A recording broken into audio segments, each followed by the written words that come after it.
Ja sam Vedran Gložinić i ovo je moj milozvučni glas, a s njim ću vam objasniti moje programsko rješenje zadatka 1 i struktura podataka.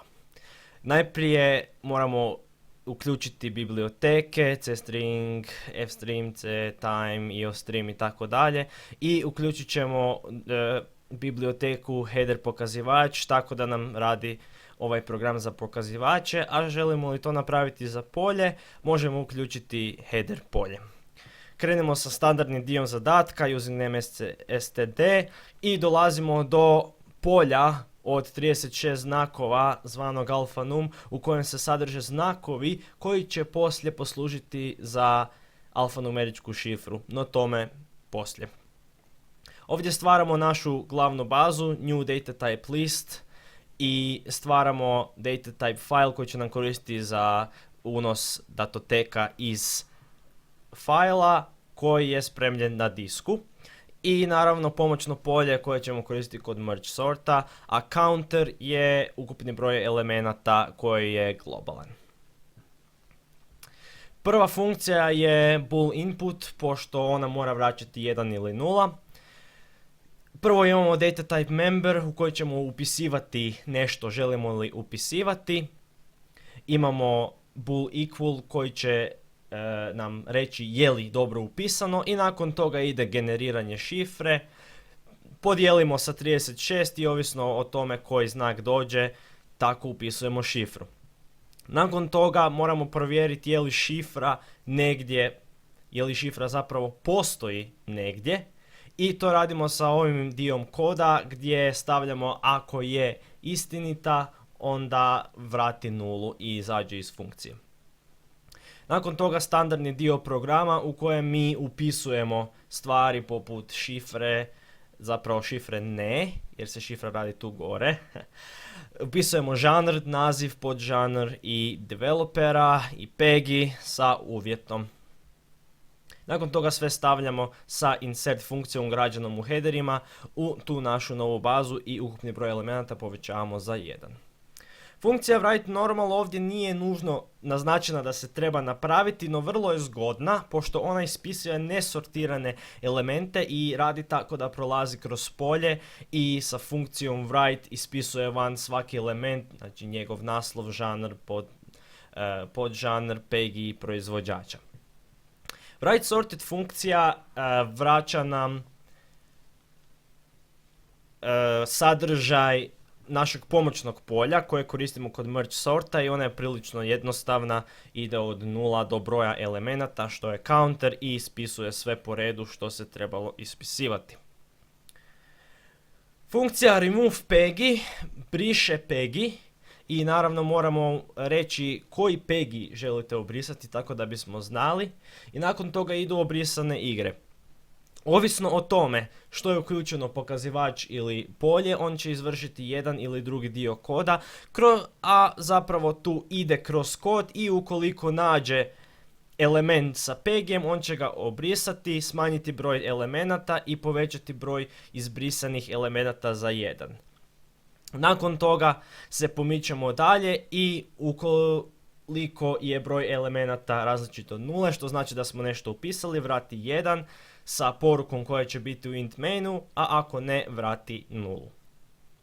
Drugi dio koda radi za pokazivače i on isto to radi, briše 1, stavlja counter na minus, stavlja broj elemenata dalje i vraća 1 ili 0, ovisno o tome je li izbrisano ili nije izbrisano. Remove kod, tu brišemo šifru, to je funkcija za brisanje šifre i naravno moramo pitati korisnika koju šifru želite obrisati.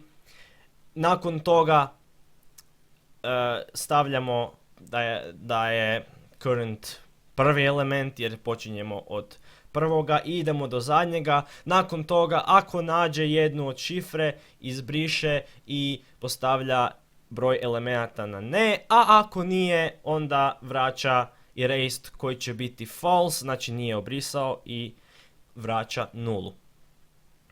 Bool transfer nam je funkcija koja se koristi da bi prebacili naše elemente iz polja ili iz vezane liste u pomoćno polje kako bismo ga onda mogli sortirati.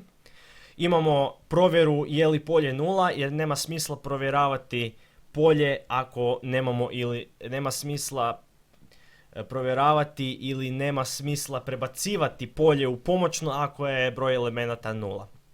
Radimo provjeru ovisno o tome koji je tip podataka i stavljamo uspjeh na false sa predznakom da ćemo na početku uvijek smatrati da je nije uspio prebaciti nikakvo polje.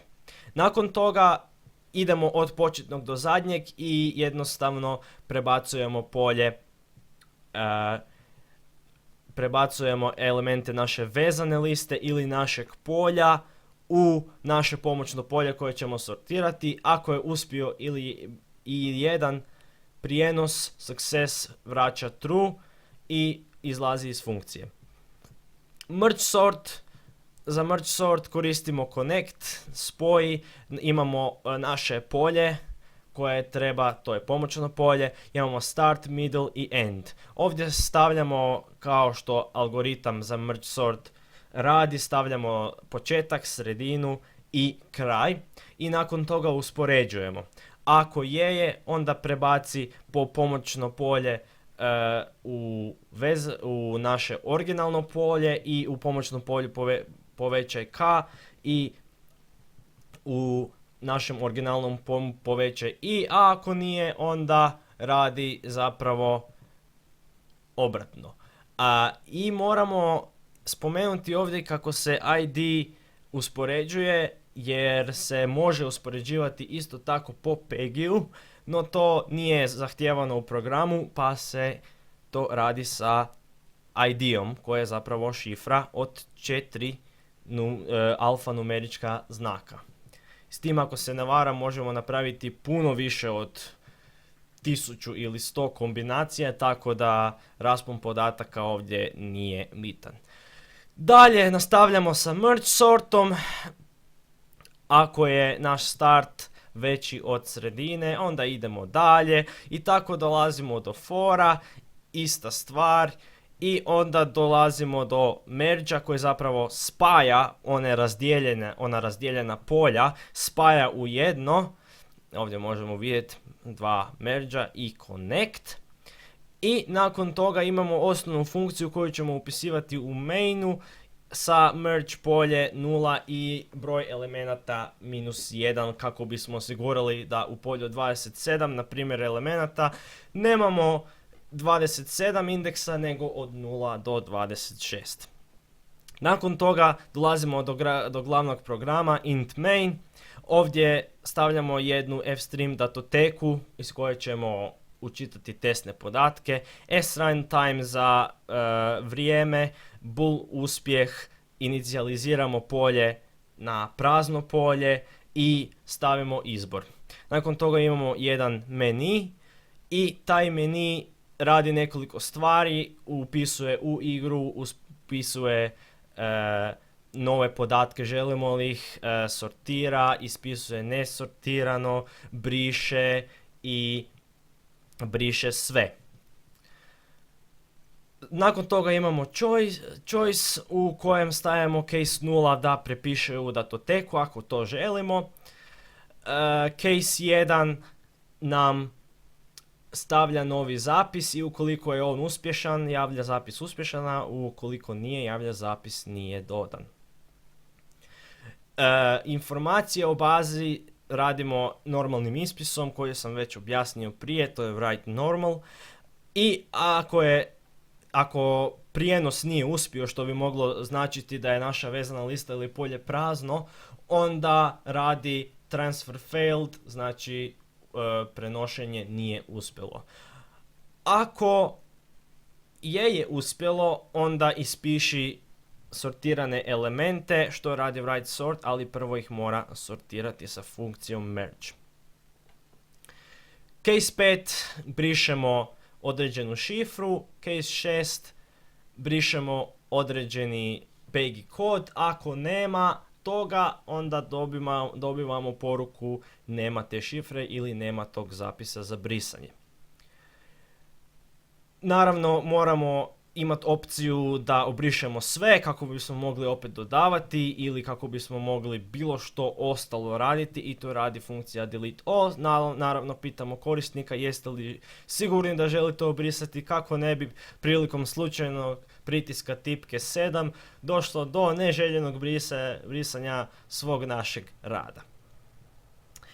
Na kraju funkcija 8 samo prenaša naše elemente u pomoćno polje i ispisuje koji su preneseni. To se u funkciji 3 za sortiranje radi automatski, no ovdje možemo kao debug provjeriti je li to stvarno uspjelo i to je stvarno korisna stvar za napraviti. Case 9, ako je izbor 9, onda prekidamo funkciju, izlazimo iz programa, a ukoliko nešto drugo napišemo, dolazi nam poruku izbor nije valjan. I sada ćemo pokrenuti ovaj program, compilati i tako dalje, samo sekunda da se to malo poveća. Evo, ovo je program i prvo se radi upis testnih podataka, to se radi sa nulom.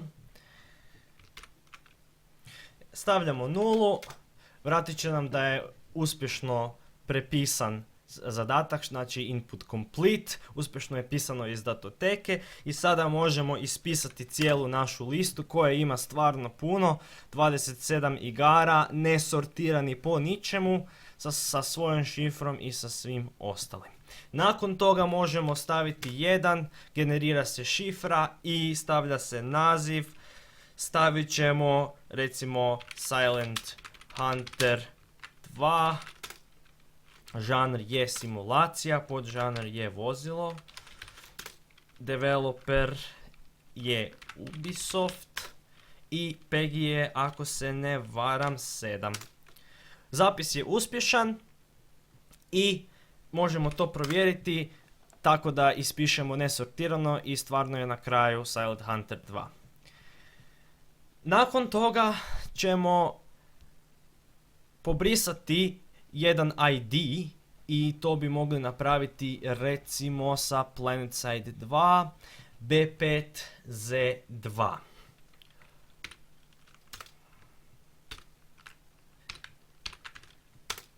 Obrisana igra je PlanetSide 2 i to možemo provjeriti, nema PlanetSide 2. Nakon toga možemo pobrisati po PEGI-u, to je 6, pobrisat ćemo oznaku 12 i obrisane igre se vide ovdje, Civilization 5, Age of Empires, War Thunder, Rise of Nations, The Sims i MechWarrior Online, 2 i nema niti jedne od tih igara. Delete all nećemo još raditi, ali zato bi mogli napraviti sortiraj i ispiši, što će ispisati, što će prvo sortirati po šifri, kao što vidimo na početku je 2 i na kraju je x, engleska abeceda, što znači da je svih, ako se ne varam, 20 ili 18 elemenata, koliko ih već bilo, sortirao i napisao. Ako ostavimo 7 i sigurni smo da želimo obrisati sve, vratit će nam da je obrisao i ako hoćemo opet ispisati, neće ispisati ništa jer ničega u bazi nema. To je bilo otprilike to. Ovo je moje programsko rješenje. Nažalost, binarnog pretraživanja nema, to bi bila opcija 4, no to ostavljamo za neki drugi puta. Ja se zahvaljujem na slušanju, hvala i doviđenja.